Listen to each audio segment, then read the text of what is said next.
Pentagon says some initial shipments of weapons from the U.S. have reached Ukraine. They're part of an $800 million package of aid approved by the Biden administration. But what does it take to deliver weapons into a war zone? From a podcast, The Indicator, Adrian Ma and Stacey Vanek Smith explain how the process compares to supply chains for online retailers like Amazon or Walmart, with much, much higher stakes. When Vince Castillo was in Iraq doing combat logistics patrols, he says his responsibility was basically figuring out how to get the right stuff in the right quantity to the right place at the right time. I was an infantry officer, but I guess that was the first time in my career where I started dabbling in logistics. He went on to become a logistics professor at The Ohio State University, where he studies things like online retail.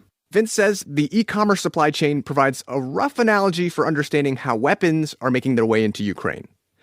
He says you could basically think about it as having 3 stages. In logistics lingo, these are called the first mile, the middle mile, and the last mile. So first up, next comes the middle mile. And for this leg of the journey, Vince says that shipment of javelins is likely crossing the border by ground, making its way to Ukrainian cities near the fighting.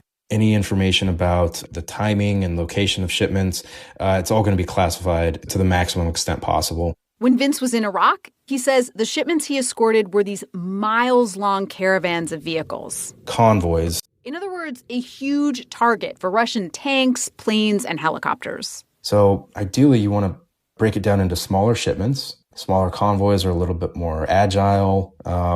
And if there's more of them, it can be like a game of whack-a-mole for Russia, and it can be harder to deal with. And if you want to protect your supply chain, you have to be able to whack back if you need to.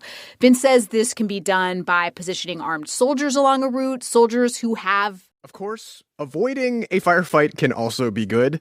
And to that end, soldiers moving weapons can do a number of things to try and mask their movements. Things like taking different routes, varying the times at which you're traveling.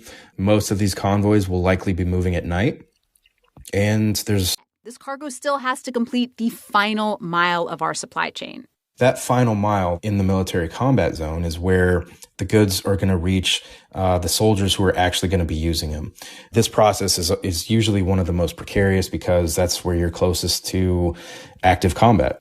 Big shipments get broken down into smaller ones, and then intelligence is used to decide what goes where. So that, hypothetically speaking, is how weapons are delivered into a war zone.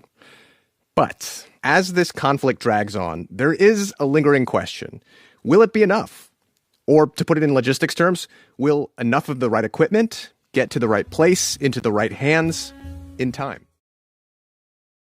All right. Had no need to fight tonight. Fucked and drank all night, acted all alright. Had no need to fight tonight.